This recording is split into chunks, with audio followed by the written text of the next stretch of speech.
12 फरवरी को बिहार में हो चुका है खेला। 12 फरवरी सोमवार का दिन और बिहार विधानसभा में मच गई हलचल। तो आज हम जानेंगे इस बारे में डिटेल में, साथ ही साथ पॉलिटिक्स पढ़ेंगे। पॉलिटिक्स के साथ साथ हम पॉलिटी भी पढ़ेंगे जो हमारे एग्जाम के पर्सपेक्टिव से इंपॉर्टेंट है। क्या है फ्लोर टेस्ट, क्या है पॉइंट ऑफ ऑर्डर, क्या इस जगह पे दल बदल कानून को लागू किया जा सकता है जो हुआ बिहार में, और आखिर नीतीश कुमार चाहते क्या हैं जो कि वो 9वीं बार 9th टर्म के लिए शपथ ले चुके हैं एज अ मुख्यमंत्री। बिहार में वो बन गए हैं वापस से 9वीं बार मुख्यमंत्री। तो आइए जानते हैं, साथ ही साथ कुछ हिसाब किताब भी हम जानेंगे। बिहार विधानसभा, बिहार में हो चुका है खेला। एक कथन है जो कि मैकवेली द्वारा कहा गया था, a ruler must remember that whatever brings success is due to power. एक शासक को हमेशा ये बात ध्यान रखनी चाहिए, ये बात याद रखनी चाहिए कि जब तक वो सत्ता में नहीं है तब तक वो सफल नहीं है। यानी कि एक सफल नेता वही है जिसे पता है कि सत्ता में कैसे आना है। Politics is constant power struggle, यानी सत्ता में आने के संघर्ष को ही हम पॉलिटिक्स कहते हैं। और बिहार में नीतीश कुमार ने इस बात को प्रूव भी कर दिया है कि जो भी हो इधर से उधर सत्ता में नीतीश कुमार ही रहेंगे। आंकड़े की बात माने हम, अगर हम आंकड़ा देखें तो आंकड़ा कहता है कि कुल बिहार में विधानसभा की सीट, जैसे हम सभी जानते हैं, 243 है। और जिसे भी 122 का मैजिकल आंकड़ा मिल जाएगा उसका यहां पर सरकार बन जाएगा। बीजेपी के पास 78 सीट है, जेडीयू के पास 45 सीट है। आरजेडी जो कि सबसे बड़ी पार्टी यहां पे उभर के आ रही है, इनके पास 79 सीट है। किसी भी तरह से तोड़ मड़ोड़ के अगर 122 का आंकड़ा पार कर दिया गया तो उन्हीं को सरकार बनाने की यहां अनुमति है। ठीक है, तो ये सारे आंकड़े को हम समझें। यहाँ पे हम अगर यहाँ पे देखेंगे कि बिहार में सत्ता बनाने के लिए, सत्ता पे कायम होने के लिए आप देख सकते हैं कि 78 है ना, 78 यहां पर है बीजेपी के पास और जेडीयू के पास है 45 सीट्स। तो हम लोग इसको अगर हिसाब किताब इसका किया जाए तो इनके पास 123 का मैजिकल आंकड़ा आ रहा है, जिसके तहत अगर इन्होंने प्रूफ कर दिया तो ये क्या होंगे, फ्लोर टेस्ट में ये अपना बहुमत साबित कर लेंगे, जैसा कि हुआ बिहार में। हम देख सकते हैं मंडे को क्या हुआ। मंडे को हमने देखा कि इन्हें 129 वोट्स मिले। 129 यानी कि 122 चाहिए था लेकिन 129 वोट्स मिले, जिसमें से चेतन आनंद, नीलम देवी और प्रहलाद यादव, ये तीनों हैं तो ऐसे विधायक। कहां के? तो ये विधायक जो है वो है जेडीयू के, लेकिन इन तीनों ने वोट किसके लिए किया? ये है आरजेडी के, लेकिन इन तीनों ने वोट किसके लिए किया? तो नीतीश कुमार जी के लिए किया। अगर आपने बिल्कुल ही नया नया ये पूरा कहानी सुना है तो आपको पता होना चाहिए कि आरजेडी यानी कि राजद, ये लालू यादव, राबड़ी देवी और अभी तेजस्वी यादव जी की पार्टी है। साथ ही साथ नीतीश कुमार जी की पार्टी का नाम है JDU, Janata Dal United. BJP के बारे में हम सभी लोग जानते हैं। कांग्रेस के पास भी यहाँ पे 19 सीट है। हम जो कि जीतन राम मांझी जी की पार्टी है, इनके पास भी 4 एमएलए लेकर बैठे हुए हैं जीतन राम मांझी। शुरुआत कहां से होती है? नीतीश कुमार जी के करियर के बारे में बात करें, नीतीश कुमार जी का जन्म होता है 1 मार्च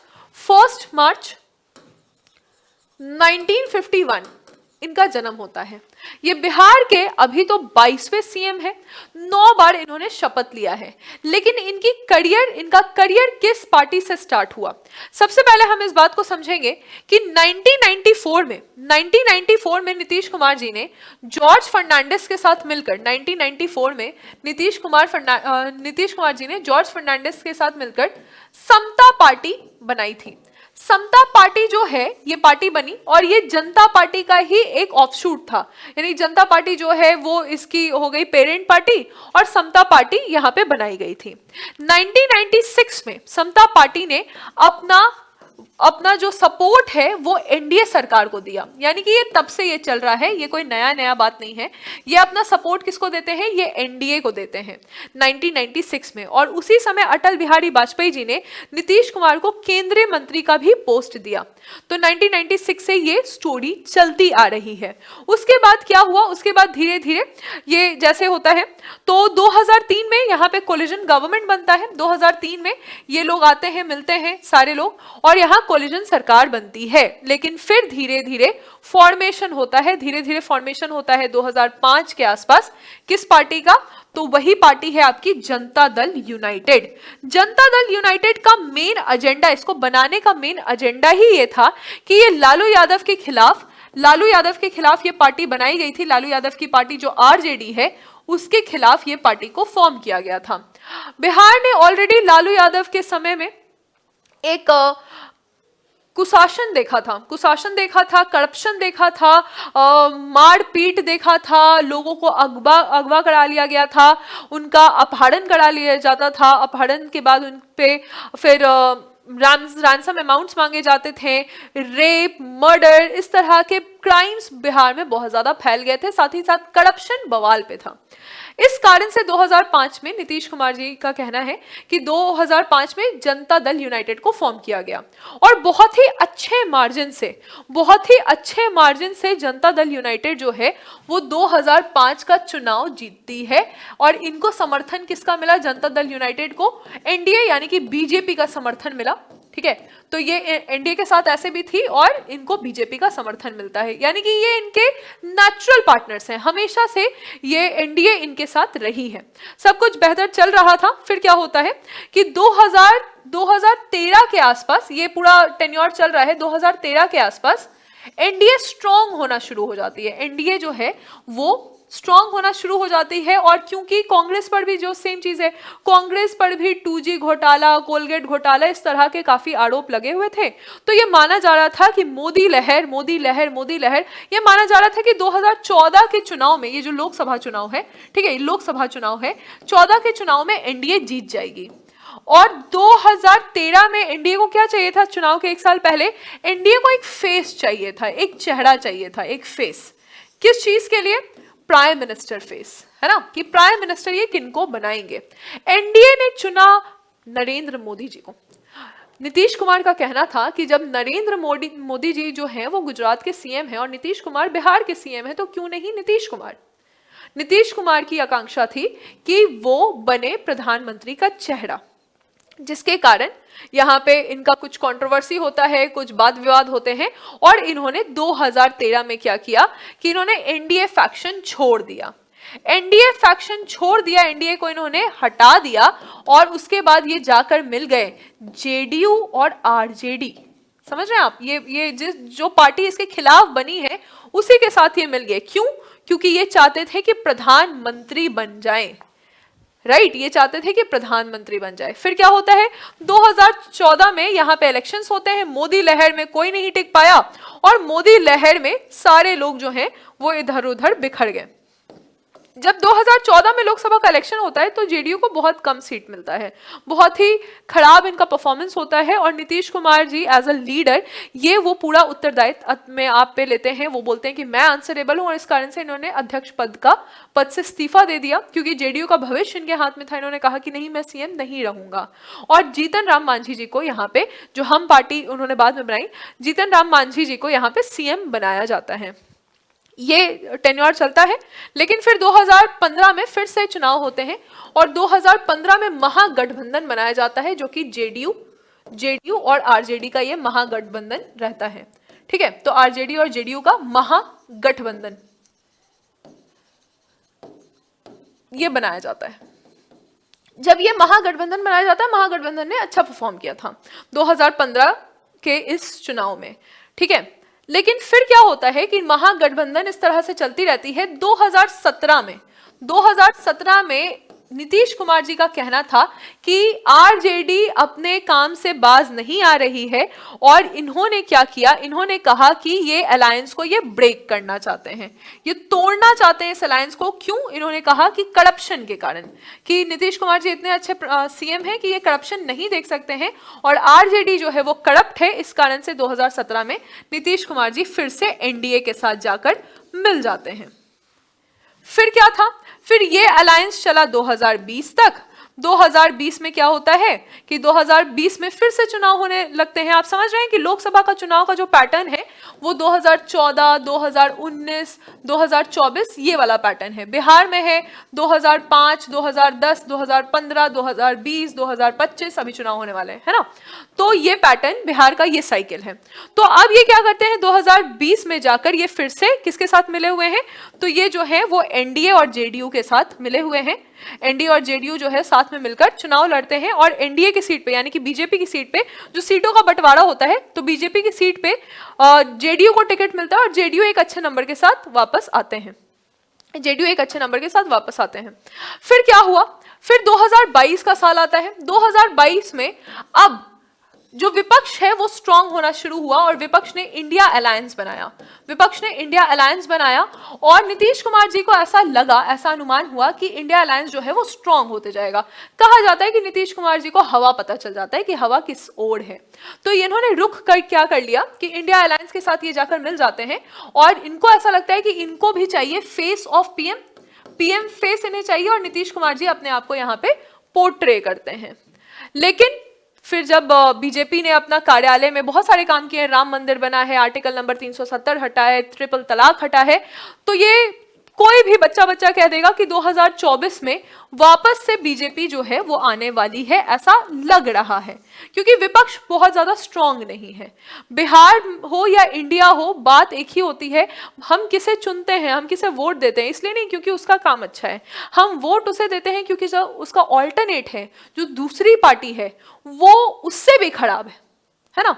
इस कारण से यहाँ पे वोटिंग होती है। बिहार में भी यही बात है कि हम वोट उसे देना चाहते हैं क्योंकि जो दूसरी पार्टी है वो ना आए, उससे भी खराब है, इस कारण से हम इन्हें बना देते हैं। तो यही चीज है यहाँ पे। अब नीतीश कुमार जी समझ गए हैं कि एनडीए, कहीं ऐसा ना हो कि पीएम बनने के सपने में सीएम भी ना रहे, कि एनडीए स्ट्रांग है और नीतीश कुमार जी जो हैं वो यहाँ पे आके, ऐसे भी शिवसेना का जो अभी पलटवार हुआ, महाराष्ट्र में जो हुआ, साउथ में जिस तरह से बीजेपी अच्छा परफॉर्म कर रही है, तो नीतीश कुमार जी जो है वो वापस से यहाँ एनडीए में आ चुके हैं। फ्लोर टेस्ट में क्या होता है, फ्लोर टेस्ट में बहुमत साबित किया जाता है। गवर्नर ये अलाउ करते हैं कि उनको बहुमत साबित करना है, जिनके पास भी 50+1 वोट, 50% +1 वोट होता है, उनका यहाँ पर पूरा वही यहाँ पर बन सकते हैं, उनका बहुमत होता है, वही सरकार को कायम कर सकते हैं। इसी को हम फ्लोर टेस्ट कहते हैं। नीतीश कुमार जी ने 6 गवर्नर के अंदर शपथ लिया है, जिनका नाम आप सीक्वेंस में ध्यान रख सकते हैं। केसारी नाथ त्रिपाठी, रामनाथ कोविंद, सत्यपाल मलिक, लालजी टंडन, फागू चौहान, राजेंद्र विश्वनाथ अर्लेकर। साथ ही साथ इनके टेन्योर में अभी तक कौन कौन डिप्टी सीएम रह चुके हैं। तेजस्वी यादव, जो कि 2015-2017 में, जब नीतीश कुमार 2017 में वापस एनडीए में जाते हैं, तब तक तेजस्वी यादव 2 साल रहते हैं डिप्टी सीएम। फिर 2017 में नीतीश कुमार जी एनडीए में जाते हैं, 2022 में नीतीश कुमार जी वापस आरजेडी में आ जाते हैं, तो 22 से लेकर 24 तक तेजस्वी यादव रहे। पहले जब था 2017, इसी बीच में जो 2017-2020 का जो फैक्शन था, इस समय सुशील कुमार मोदी रहते हैं। 2020 से 2022 के समय में तारकिशोर प्रसाद और रेणु देवी ये डिप्टी सीएम, उप मुख्यमंत्री। और अभी कौन है, तो सम्राट चौधरी और विजय कुमार सिन्हा ये डिप्टी सीएम है बिहार में। साथ ही साथ हम देखेंगे कि नीतीश कुमार जी कौन कौन से मंत्रालय के केंद्र मंत्री भी रह चुके हैं। तो ये रेलवे मंत्री रह चुके हैं 1998 से लेकर 1999 तक। उसके बाद 1999 से लेकर 2000 तक ये एग्रीकल्चर कृषि मंत्री रह चुके हैं। 2000 से लेकर 2001 तक ये फिर से कृषि मंत्री रहते हैं। 2001 से लेकर 2004 तक ये रेल मंत्री रहते हैं। आपको तो पता ही है, रेल बिहार का है, हमेशा बिहार के ही लोग जो है वो रेल मंत्री रहते हैं। इसी टेन्योर के बीच में ये कुछ समय के लिए सरफेस ट्रांसपोर्ट मंत्री भी रह चुके हैं। तो ट्रांसपोर्ट, रेल और कृषि, ये 3 मंत्री ये रह चुके हैं।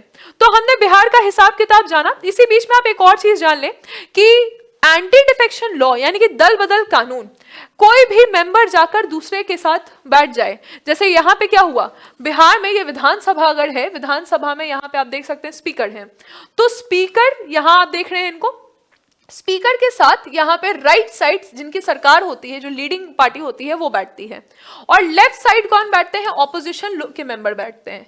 आरजेडी के 3 विधायक जिनका नाम अभी हमने देखा, चेतन आनंद हो गए, नीलम देवी हो गई, और साथ ही साथ नाम ऐसे आपको याद रखने की जरूरत नहीं है, साथ ही साथ प्रहलाद यादव जी, क्योंकि ये जाकर सरकार के साइड बैठ जाते हैं, राइट साइड बैठ जाते हैं, गलती से नहीं बैठते हैं, जानबूझ के बैठते हैं। तो तेजस्वी यादव जी ने कहा अध्यक्ष महोदय को कि आप इनको पॉइंट ऑफ ऑर्डर यानी कि क्योंकि ये गलत जगह जाके बैठे हैं, आप इनके वोट को रद्द कीजिए, इनके वोट को काउंट नहीं करना है। अब अगर अध्यक्ष जो है, पहले अध्यक्ष कौन थे? तो अवध बिहारी चौधरी थे, जो कि आरजेडी के थे। तो ये पूरा खेला कैसे खेला गया? विधानसभा में पहले ही अध्यक्ष को हटा दिया गया, विधानसभा में पहले ही अध्यक्ष को हटा दिया गया, अवध बिहारी चौधरी को हटा दिया गया, और उनकी जगह जेडीयू एनडीए के लोग जो हैं, उन्होंने अपना नया अध्यक्ष प्रोटेम स्पीकर रखा, ताकि जो आरजेडी के अध्यक्ष हैं वो दूसरा खेला ना कर दे, कोई ऐसा ना हो कि वोट जो है वो रद्द कर दें। राइट, तो ये सारी चीजें यहाँ पे सारा हिसाब किताब पहले ही देख लिया गया। जब हम दल बदल कानून की बात करते हैं तो हमें पता है कि 52nd कॉन्स्टिट्यूशनल अमेंडमेंट, ठीक है, तो संविधान में संशोधन किया गया, 52nd संविधान संशोधन, और यहाँ पे 52nd संविधान संशोधन आता है 1985 में, जहां बोला गया कि अगर 1/3 से कम लोग जाकर दूसरे पार्टी में मिलते हैं तो दल बदल कानून के तहत उनकी सदस्यता को रद्द कर देना चाहिए। 1/3 मर्जर से कम अगर जाके मिलते हैं। इसी चीज को जोड़ा भी गया, कहां पे जोड़ा गया? तो 10th शेड्यूल में 10वीं अनुसूची में जोड़ा गया। लेकिन इसके बाद फिर से एक संवैधानिक संशोधन आता है, 1991 संवैधानिक संशोधन, जो कि 2003 का है, और यहां कहा गया कि नहीं, जब तक 2/3 लोग जाकर मर्ज नहीं करते हैं दूसरी पार्टी में, तब तक हम मर्जर नहीं मानेंगे। यानी कि 2/3 से कम लोग अगर जाके मर्ज करते हैं तभी मर्जर माना जाएगा, मतलब 2/3 से ज्यादा लोग जाके मर्ज करते हैं तभी मर्जर माना जाएगा, और तभी उन पे दल बदल कानून के तहत उनकी सदस्यता को रद्द नहीं किया जाएगा। तो ये सारी चीजें आपने यहां समझी। आप मुझे कमेंट सेक्शन में बताइए कि आर्टिकल नंबर, अनुच्छेद नंबर 163 क्या कहता है। होपफुली आपको बिहार की इस खेला, बिहार में ये जो पूरा भौकाल चल रहा है, नीतीश कुमार जी 9वें बार सीएम बनते हैं, ये पूरा कंसेप्ट क्लियर हो गया होगा, और जो भी फैक्चुअल डिटेल्स है वो भी हमने समझ ली। Thank you for the session, all the very best.